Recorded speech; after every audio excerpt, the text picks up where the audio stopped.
എല്ലാ കൂട്ടുകാർക്കും SSC അക്കാദമിയുടെ ഓൺലൈൻ ക്ലാസ്സുകളിലേക്ക് ഒരിക്കൽ കൂടി സ്വാഗതം. നമ്മളിന്ന് പഠിക്കാൻ പോകുന്നത് ബാങ്ക് എക്സാമുകളിൽ വളരെ എളുപ്പത്തിൽ 5 മാർക്ക് സ്കോർ ചെയ്യാൻ പറ്റുന്ന ഒരു ടോപ്പിക്കിനെ പറ്റിയിട്ടാണ്. അതിൽ റീസണിങ് എന്ന് പറയുന്ന സെക്ഷനിൽ നമുക്കൊരു സീറ്റിംഗ് അറേഞ്ച്മെൻറ്റ് എന്ന് പറയുന്ന 5 മാർക്കിൻ്റെ, അതായത് 1 മാർക്കിൻ്റെ 5 ക്വസ്റ്റ്യൻസ് വരാറുണ്ട്. അപ്പോൾ അതിൻ്റെ ഏറ്റവും ബേസിക് ആയിട്ടുള്ളൊരു ചോദ്യമാണ് നമ്മൾ ഇന്നിവിടെ പഠിക്കാൻ പോകുന്നത്. അപ്പോൾ ഇവിടെ ചോദ്യം ഇങ്ങനെയായിരിക്കും തന്നിട്ടുണ്ടാവുക. അതായത് മേലെ നമുക്കൊരു പാരഗ്രാഫ് കാണാം, അതിൽ കുറച്ച് നിർദ്ദേശങ്ങൾ തന്നിട്ടുണ്ടാവും. അപ്പോൾ അതിനനുസരിച്ചിട്ട് നമ്മൾ അതിൻ്റെ അടിയിൽ കൊടുത്തിട്ടുള്ള ചോദ്യങ്ങൾക്ക് നമ്മൾ ഉത്തരം കണ്ടുപിടിക്കണം. അപ്പോൾ ഇവിടെ 3 ചോദ്യങ്ങളാണ് എക്സാമ്പിളായി കൊടുത്തിരിക്കുന്നത്. 5 ചോദ്യങ്ങൾ ഉണ്ടാവാറുണ്ട്. അപ്പോൾ നമുക്ക് ഈ ഒരു ക്വസ്റ്റ്യൻ സോൾവ് ചെയ്താൽ മാത്രമാണ് നമുക്ക് ഇതിൻ്റെ ഉത്തരം കണ്ടുപിടിക്കാൻ പറ്റുള്ളൂ, അല്ലെങ്കിൽ 5 മാർക്ക് മുഴുവനായിട്ട് ലഭിക്കുള്ളൂ. അപ്പോൾ അതെങ്ങനെയാണ് ചെയ്യേണ്ടതെന്നുള്ള കാര്യങ്ങളാണ് ഇവിടെ പറയാൻ പോകുന്നത്. അപ്പോൾ നമുക്കിവിടെ ചോദ്യം നോക്കാം. ഇവിടെ ഒരു 8 പേര് ഒരു സർക്കുലർ ടേബിളിൽ സെൻറ്ററിലോട്ട് ഫേസ് ചെയ്ത് ഇരിക്കുന്നുണ്ട് എന്ന് പറഞ്ഞിട്ടാണ് ചോദ്യം തുടങ്ങുന്നത്. അപ്പോൾ നമ്മൾ ഇങ്ങനത്തെ ഒരു ചോദ്യം വരുന്ന സമയത്ത് നമുക്കത് ഗ്രാഫിക്കലായിട്ട് റെപ്രസെൻ്റ് ചെയ്താൽ മാത്രമാണ് നമുക്കത് ആൻസർ ചെയ്യാൻ പറ്റുള്ളൂ. അപ്പോൾ ഇവിടെ 8 പേര് ഇരിക്കുന്നുണ്ട് എന്നാണ് പറയുന്നത്. അപ്പോൾ നമുക്ക് ആദ്യം തന്നെ ആ ഒരു അറേഞ്ച്മെൻ്റ് ഒന്ന് വരച്ച് നോക്കാം. അപ്പോൾ നമ്മളിവിടെ ഒരു 8 സീറ്റുകൾ വരച്ചിട്ടുണ്ട്. നമുക്ക് ഏത് ഷേപ്പിൽ വേണമെങ്കിലും വരയ്ക്കാം. നമുക്ക് വേണമെങ്കിൽ സർക്കുലറായിട്ട് തന്നെ വരയ്ക്കാം. നമ്മളിവിടെ ഈ ഒരു ഷേപ്പിലാണ് വരച്ചിരിക്കുന്നത്. അപ്പോൾ ഇവിടെ ഇരിക്കുന്ന എല്ലാവരും സെൻറ്ററിലോട്ട് ഫേസ് ചെയ്തിട്ടാണ് എല്ലാവരും ഇരിക്കുന്നത്. ഇനി ആദ്യത്തെ പോയിൻ്റ്, നമ്മളിവിടെ ശരിക്കും ചോദ്യം തുടങ്ങുന്നത് ഈ ഒരു പോയിൻ്റ് മുതലാണ്. P sits third to the right of W. അതായത് P ഇരിക്കുന്നത് W-ൻ്റെ third to the right ആണ് എന്നാണ് പറയുന്നത്. അപ്പോൾ നമുക്കിവിടെ W ഇവിടെയാണ് ഇരിക്കുന്നതെങ്കിൽ, അപ്പോൾ ഇവിടെ W ഇരിക്കുകയാണ്, W സെൻറ്ററിലോട്ട് ഫേസ് ചെയ്യാണ്. അപ്പോൾ ഇങ്ങനൊരു ചോദ്യം സോൾവ് ചെയ്യുന്ന സമയത്ത് നമുക്ക് ലെഫ്റ്റും റൈറ്റും കൺഫ്യൂഷൻ ഒഴിവാക്കാൻ വേണ്ടിയിട്ട്, ഇപ്പോൾ ഈ ഡബ്ല്യുവിനെ ആണ് കൺസിഡർ ചെയ്യുന്നത്. അപ്പോൾ ആ W നമ്മളാണെന്നൊന്ന് വിചാരിക്കുക. നമ്മൾ ആ ഒരു ടേബിളിനെ ഫേസ് ചെയ്തിട്ടിരിക്കുകയാണ്. അപ്പോൾ നമ്മുടെ റൈറ്റ് സൈഡ് എവിടെ ആയിരിക്കും? നമ്മുടെ റൈറ്റ് സൈഡ് ഇവിടെ ആയിരിക്കും, ലെഫ്റ്റ് സൈഡ് ഇവിടെ ആയിരിക്കും, അല്ലേ?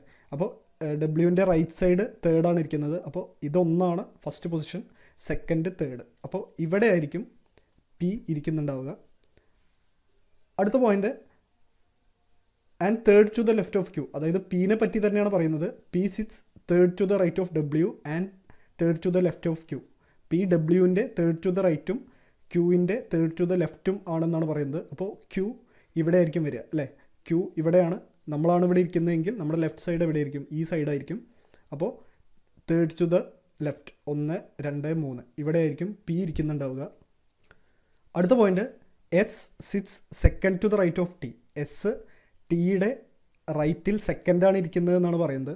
അപ്പോൾ നമുക്കിവിടെ ഒരുപാട് സാധ്യതകളുണ്ട്, അല്ലേ? നമുക്ക് ഉറപ്പിച്ച് പറയാൻ പറ്റില്ല. അപ്പോൾ ഇവിടെ എവിടെയെങ്കിലും റെപ്രസെൻ്റ് ചെയ്ത് കഴിഞ്ഞാൽ ചിലപ്പോൾ അത് കോംപ്ലിക്കേറ്റഡ് ആവും. അപ്പോൾ നമുക്ക് ആ കുറച്ച് സാധ്യതകളൊന്ന് ഒഴിവാക്കാൻ വേണ്ടിയിട്ട് നമ്മളതൊന്ന് ജസ്റ്റ് ഇവിടെ നോട്ട് ചെയ്തിടുകയാണ്. S sits second to the right of T. അതായത് ടിയുടെ സെക്കൻഡ് ടു ദ റൈറ്റ് ആണ് S ഇരിക്കുന്നത്, നമ്മൾ റെപ്രസെൻ്റ് ചെയ്തു. അടുത്തത് V sits second to the left of R. V ഇരിക്കുന്നത് Rൻ്റെ സെക്കൻഡ് ലെഫ്റ്റാണ്. അതായത് R ഇവിടെ വരികയാണെന്നുണ്ടെങ്കിൽ അതിൻ്റെ സെക്കൻഡ് ടു ദ ലെഫ്റ്റ് ആയിരിക്കും ആര് വരിക? V വരിക, അല്ലേ?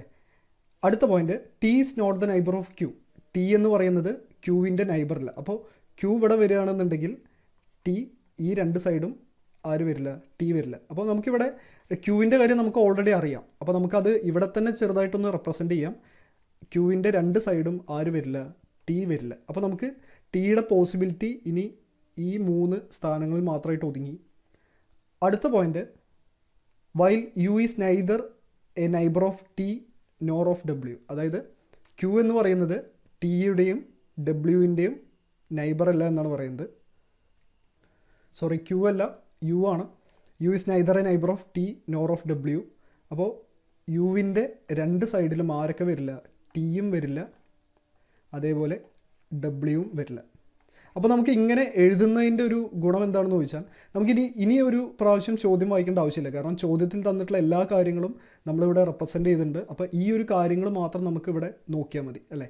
അപ്പോൾ നമുക്കിനി എന്തൊക്കെയാണ് നമുക്ക് ഈ പോയിൻ്റുകൾ നമുക്ക് എങ്ങനെയാണ് ഈ ഗ്രാഫിക്കൽ മെത്തേഡിലോട്ട് കൊണ്ടുവരിക എന്ന് നമുക്ക് ജസ്റ്റ് ഒന്ന് നോക്കാം. അപ്പോൾ ഇവിടെ ഈ പോയിൻ്റ് നമ്മൾ ഓൾറെഡി പറഞ്ഞു കഴിഞ്ഞു, ഇവിടെ നമ്മൾ റെപ്രസെൻ്റ് ചെയ്ത് കഴിഞ്ഞു. ഇനി അടുത്തത് എന്താണ്? ഇനി ടിയുമായി ബന്ധപ്പെട്ട ഒരു കാര്യം പറഞ്ഞിട്ടുള്ളത്, ടി ഇരിക്കുന്നത് എസിൻ്റെ സെക്കൻഡ് ടു ദ ലെഫ്റ്റാണ്. അപ്പോൾ നമുക്കിവിടെ ടിയും ടി ഇവിടെ വരില്ല, ടി ഇവിടെ വരില്ല അല്ലേ. അപ്പോൾ ഇനി ടി വരാൻ എവിടേക്കാണ് സാധ്യത? ടി ഇവിടെ വരാം, ഇവിടെ വരാം, ഇവിടെ വരാം. അങ്ങനെ 3 പോസിബിലിറ്റി മാത്രമാണ് ഉള്ളത്. ഇൻ കേസ് ടി ഇവിടെ വരികയാണെങ്കിൽ ടിയുടെ second to the right S വരണം. പക്ഷേ ഓൾറെഡി ഇവിടെ ഇതാണ് ടിയുടെ റൈറ്റ്. അപ്പോൾ ഇവിടെ ഓൾറെഡി പി ഉള്ളത് കൊണ്ട് എസ്സിന് ഇവിടെ ഇരിക്കാൻ പറ്റില്ല. അപ്പോൾ ടി ഇവിടെ വരാൻ സാധ്യതയില്ല. അടുത്ത പോയിൻ്റ് എവിടെയാണ്? ടി ഇവിടെയാണ് വരാൻ സാധ്യത. ടി ഇവിടെ വരികയാണെന്നുണ്ടെങ്കിൽ second to the right S വരും. അപ്പോൾ ആ ഒരു സാധ്യത അവിടെ വരുന്നുണ്ട്. അടുത്ത പോയിൻ്റ്, ഇനി ടിക്ക് എവിടെ ആണ് വരാൻ സാധ്യത? ടി ഇവിടെ വരാൻ സാധ്യതയില്ല എന്ന് പറഞ്ഞു. പിന്നെ ഇവിടെ വരുമോ നോക്കാം. നമുക്കിത് ജസ്റ്റ് ഒന്ന് മായ്ച്ച് കളയാം, ഒന്ന് മനസ്സിൽ കുറിച്ച് വയ്ക്കുക. ടി ഇവിടെയാണ് ഇപ്പോഴത്തെ പൊസിഷനിൽ നമുക്ക് വെക്കാൻ പറ്റുന്നത് ഇവിടെ മാത്രമാണ്. ഇവിടെയും കൂടി ഒന്ന് നോക്കാം. ഇവിടെ ടി വരികയാണെന്നുണ്ടെങ്കിൽ സെക്കൻഡ് ടു റൈറ്റ് എസ് വരാൻ സാധിക്കില്ല, കാരണം അവിടെ ഓൾറെഡി ക്യൂ ഉണ്ട്. അപ്പോൾ നമ്മൾ നേരത്തെ പറഞ്ഞ ആ ഒരു പൊസിഷൻ മാത്രമാണ് ടിക്ക് ഇരിക്കാൻ സാധിക്കുള്ളൂ. അപ്പോൾ ടി ഇവിടെ വരികയാണെങ്കിൽ എസ് ഇവിടെ ആയിരിക്കും വരിക. അപ്പോൾ നമുക്ക് ഈ പോയിൻ്റ് ഇനി ആവശ്യമില്ല. അതേപോലെ തന്നെ ഈ പോയിൻ്റ് നമ്മൾ ഓൾറെഡി വരച്ചു കഴിഞ്ഞു. ഇനി നമുക്ക് ഈ 2 പോയിൻ്റുകൾ മാത്രമാണ് ഉള്ളത്. അപ്പോൾ നമുക്ക് ജസ്റ്റ് ഈ ചിത്രം ഒന്ന് മാറ്റി വരച്ച് നോക്കാം. അപ്പോൾ ഒന്നും കൂടി ക്ലിയർ ആക്കാൻ വേണ്ടി മാത്രം ജസ്റ്റ് ഒന്ന് മാറ്റി വരച്ചു എന്നേ ഉള്ളൂ. സെയിം കാര്യങ്ങൾ തന്നെയാണ് ഇവിടെ എഴുതിയിരിക്കുന്നത്. അതായത് ഏകദേശം 5 പേരുടെ പൊസിഷൻ നമുക്കിവിടെ കിട്ടിയിട്ടുണ്ട്. ഇനി നമുക്ക് 2 പോയിൻറ്റ്സ് മാത്രമാണ് ഉള്ളത്. വിയുടെ സെക്കൻഡ് റൈറ്റാണ് 6. അതേപോലെ യുവിൻ്റെ നെയ്ബറായിട്ട് ടിയും ഡബ്ല്യുവും വരില്ല അല്ലേ. അപ്പോൾ യു ഇവിടെ വരില്ല, കാരണം ഇത് ടിയുടെയും ഡബ്ല്യുവിൻ്റെയും നെയ്ബറായിട്ട് യു വരില്ല. അതേപോലെ യു ഇവിടെയും വരാൻ സാധ്യതയില്ല. കാരണം എന്താണ്? ഇത് രണ്ടും, ഈ 2 പൊസിഷനും എന്താണ്? ഡബ്ല്യുവിൻ്റെ അല്ലെങ്കിൽ ടിയുടെയോ നെയ്ബറായിട്ടാണ് വരിക. അപ്പോൾ ഇവിടെ വരാൻ സാധ്യതയില്ല. ഇനി ഒറ്റ പൊസിഷൻ മാത്രമാണ് യുവിന് എടുക്കാൻ സാധിക്കുള്ളൂ, അത് ഇവിടെയാണ്. പിന്നെ ബാക്കി ആരൊക്കെയാണ് ഉള്ളത്? വിയും ആറും മാത്രമാണ് ഉള്ളത് അല്ലേ. അപ്പോൾ ഈ പോയിൻ്റ് ഇനി നമുക്ക് ആവശ്യമില്ല. ഇനി ഈ ഒരു പോയിൻ്റ് മാത്രമാണ് ആവശ്യമുള്ളൂ. വി ഇരിക്കുന്നതിൻ്റെ സെക്കൻഡ് ടു ദ റൈറ്റ് ആണ് 6 വരാൻ സാധ്യത. അപ്പോൾ ഇവിടെ മാത്രമാണ് ഇനി വിക്ക് ഇരിക്കാൻ പറ്റുള്ളൂ, കാരണം ഇവിടെ വി വരികയാണെന്നുണ്ടെങ്കിൽ അല്ലേ, സെൻട്രലോട്ടാണ് ഫേസ് ചെയ്യുന്നത്. അപ്പോൾ സെക്കൻഡ് ടു ദ റൈറ്റ്, ഇതാണ് റൈറ്റ് സൈഡ്, 1, 2, ഈ സെക്കൻഡ് പൊസിഷനിലായിരിക്കും 6 വരിക. അപ്പോൾ നമുക്ക് എന്ത് കിട്ടി? നമുക്ക് എല്ലാവരുടെയും പൊസിഷൻസ് കിട്ടി.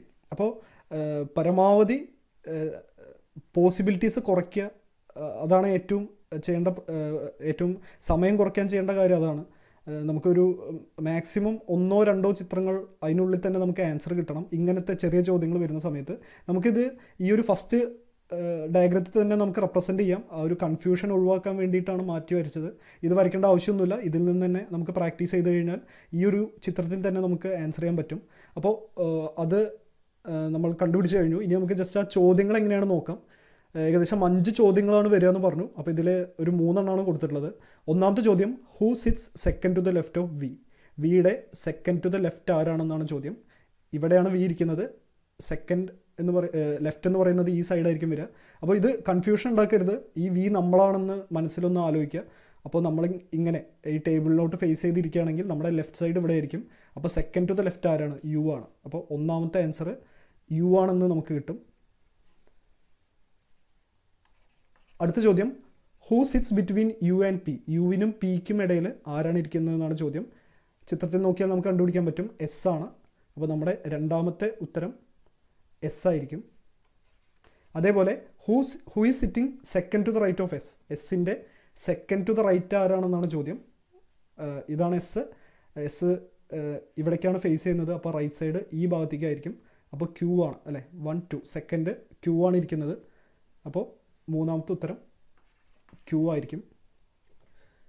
പുതിയൊരു പസിലുമായിട്ട് നമുക്ക് അടുത്ത വീഡിയോയിൽ കാണാം.